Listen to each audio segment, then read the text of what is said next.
मणिकर्णिका घाट पर खून के आंसू बहे। कृष्णा ने सत्य को सामने लाकर कहा, अब नहीं सहे। नक्कटा की आत्मा को शांति का संदेश दिया, चंदन से श्राप तोड़ा और जीवन का दीप जलाया। पानी की लहरों में डर था गहरा, कृष्णा की आंखों में था शक्ति का पहरा।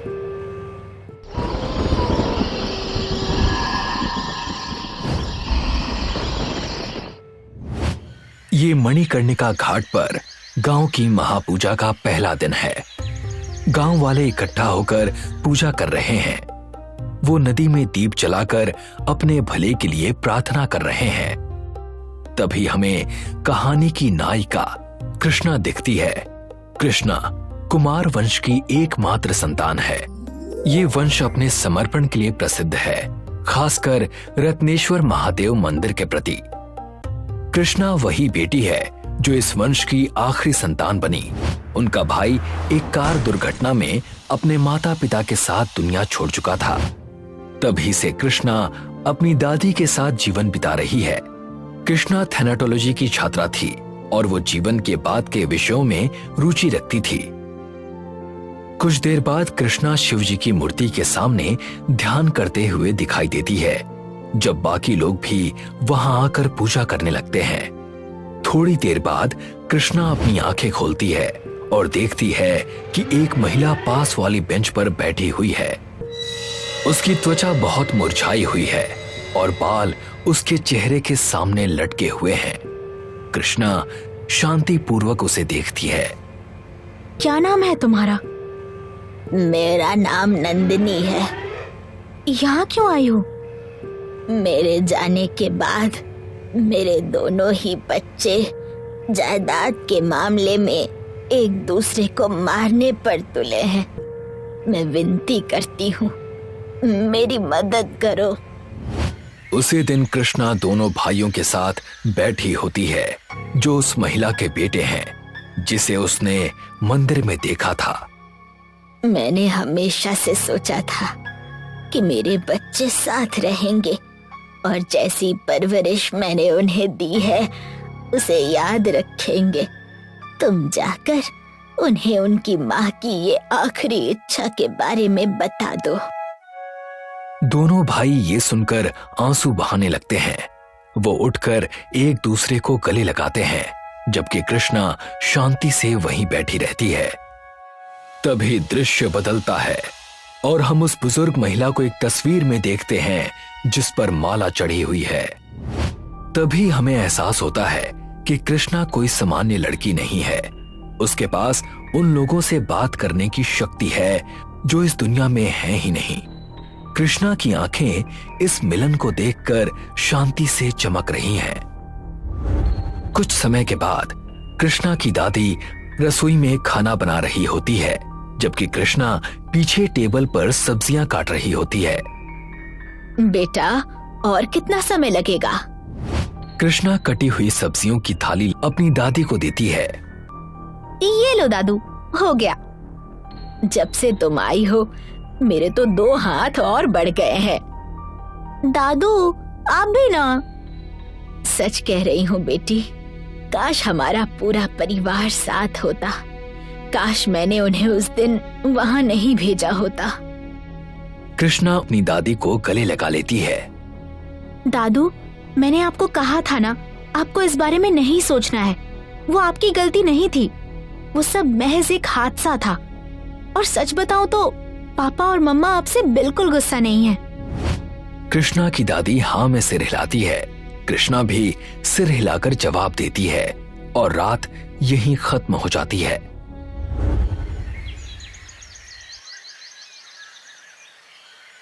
अगले दिन कृष्णा मंदिर पहुंचती है, जहां वो सामने एक व्यक्ति को बैठा हुआ देखती है।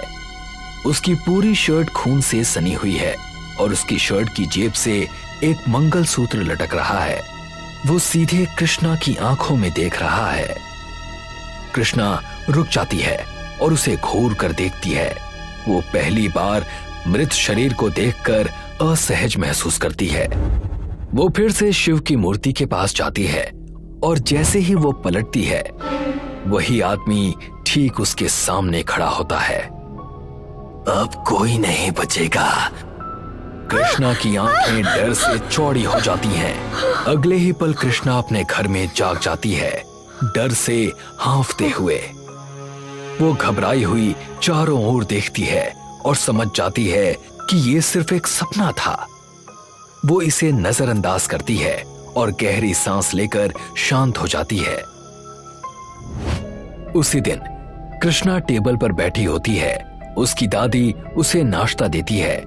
कृष्णा खोई हुई सी दिख रही है और उसकी दादी ये देख लेती है। वो उससे पूछती है, क्या हुआ बेटा, सब ठीक तो है? कुछ नहीं दादू, बस वो बुरा सपना फिर से आना शुरू हो गया है। बस उसकी वजह से थोड़ी परेशान हूँ। कौन सा? वही नक्कटा। क्या? ये कैसे? नहीं जानती दादू, बस भगवान से यही मांगती हूँ कि कोई अनहोनी ना हो। ईश्वर पर भरोसा रखो बेटी, सब ठीक हो जाएगा। कृष्णा सहमति में सिर हिलाती है और अपना नाश्ता पूरा करती है। उसी दिन घाट पर नदी में दिया बहाते हुए दो महिलाएं पानी में उसी व्यक्ति की परछाई देख लेती हैं। वो तुरंत घबराकर चिल्लाने लगती हैं। जैसे ही वो चिल्लाती हैं और पीछे हटती हैं, लोग इकट्ठा होने लगते हैं। कृष्णा बीच में पहुंचती है। क्या हुआ आप लोगों को? एक महिला पानी की ओर इशारा करती है। वहां कुछ भी दिखाई नहीं देता, लेकिन कृष्णा वही मंगलसूत्र पानी में तैरते हुए देखती है जो नक्कटे की जेब से लटक रहा था। तभी नीचे से खून की एक धारा ऊपर उठती है। दूसरी ओर कृष्णा की दादी टेबल पर बैठकर पढ़ रही होती हैं। तभी अचानक वो कुछ डरावना देख लेती हैं। पन्नों को पलटते समय उनके हाथ कांपने लगते हैं। वो अतीत के कुछ दृश्य देखने लगती हैं। उन्हें मूलचंद नाम के आदमी का मृत शरीर घाट के पास दिखाई देता है, जिसका चेहरा पिस चुका है और कमीज की जेब से मंगलसूत्र लटक रहा है। ये दृश्य देखकर दादी की आंखों में आंसू आ जाते हैं और वो किताब बंद कर देती हैं। जैसे ही वो उठकर अपने कमरे की ओर जाने लगती हैं, कृष्णा आ जाती है। वो देखती है कि उसकी दादी डर के मारे घबराई हुई है। दादू, दादू क्या हुआ? दादी सीढ़ियों पर बैठ जाती हैं और रोने लगती हैं। कृष्णा उनके पास पहुंचती है। दादू क्या हुआ? आप ठीक तो हो? बताइए मुझे क्या हुआ? बेटा, हमारे इस गांव से एक श्राप जुड़ा हुआ है जो बलवंत की वजह से आया है। पापा की वजह से? पर क्या? इस श्राप ने तुम्हारे पूरे परिवार को खत्म कर दिया और अब ये तुम्हारे पीछे पड़ी है। दादू, आप मुझे अच्छे से बताइए कि क्या हुआ है। दादी उसे बलवंत के अतीत के बारे में बताने लगती हैं। बलवंत ने कभी किसी का बुरा नहीं किया, पर बस एक बार वो पैसों के लिए बहक गया था। पूजा संपन्न हुई, अब आरती सिर्फ तुम्हारी होगी। क्या सच में पंडित जी? हाँ, अब जाओ और जाकर उससे अपने प्यार का इजहार करो। तुम्हारा कार्य अवश्य संपन्न होगा। पंडित जी, मैं इसके लिए आपका हमेशा आभारी रहूंगा। उसने मूलचंद नाम के एक आदमी के लिए आरती नाम की एक लड़की पर वशीकरण किया था, पर पता नहीं क्यों उसकी पूजा ने काम नहीं किया और मूलचंद वापस घाट आ गया।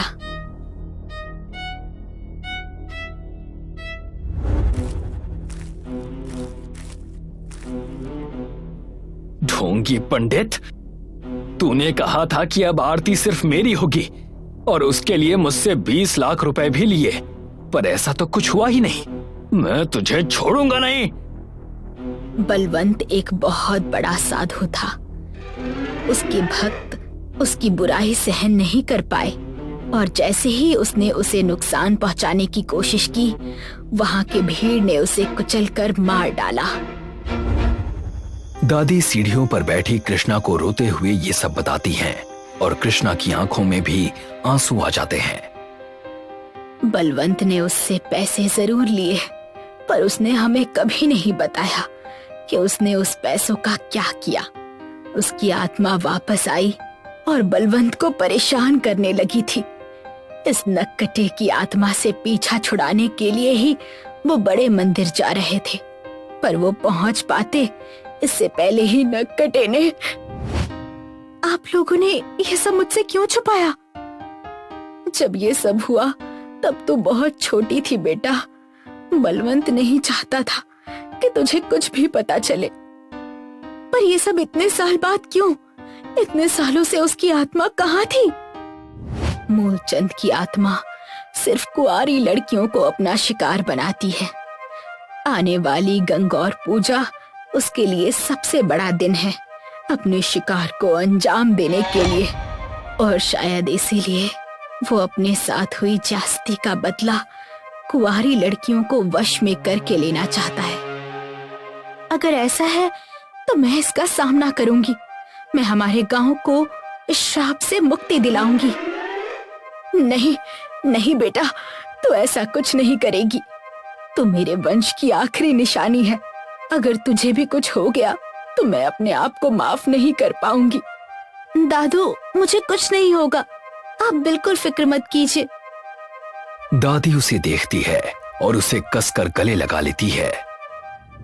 उसी रात मंदिर में सन्नाटा है और ठंडी हवा धीरे धीरे धुंधली रात में बह रही है। जब कृष्णा मंदिर में पहुंचती है, ये पहली बार नहीं है जब वो इतनी रात गए मंदिर में आती है।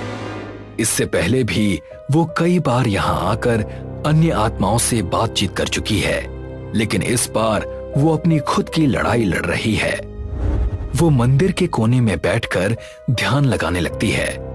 वो पवित्र श्लोकों का उच्चारण करने लगती है और जल्दी ही ये महसूस करती है कि उसके सामने एक परछाई प्रकट हो रही है।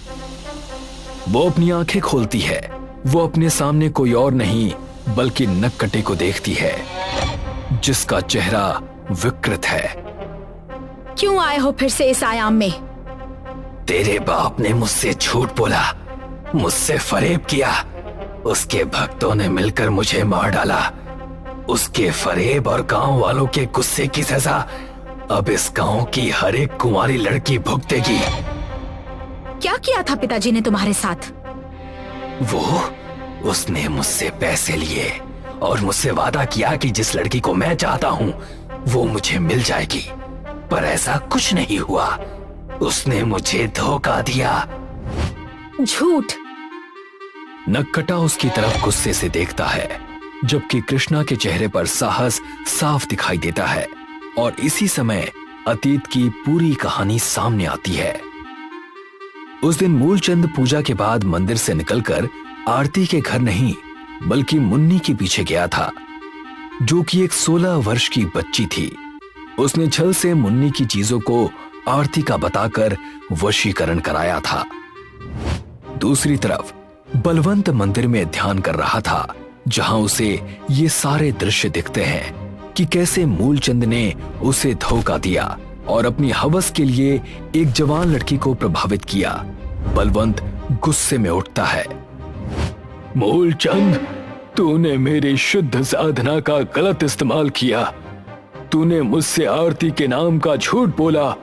मैं तेरी बातों में आ गया क्योंकि मुझे लगा कि तू उस बेचारी वैश्या को मान दिलाना चाहता है और बिना पैसे या किसी स्वार्थ के तेरे लिए उस पर वशीकरण किया। पर तूने अपने हवस के चलते मेरी शक्तियों का गलत इस्तेमाल किया, और वो भी एक नाबालिग बच्ची के लिए। मैं ये नहीं होने दूंगा।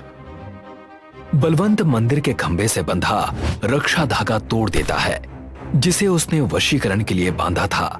बलवंत सभी को बताता है कि मूलचंद ने क्या किया था।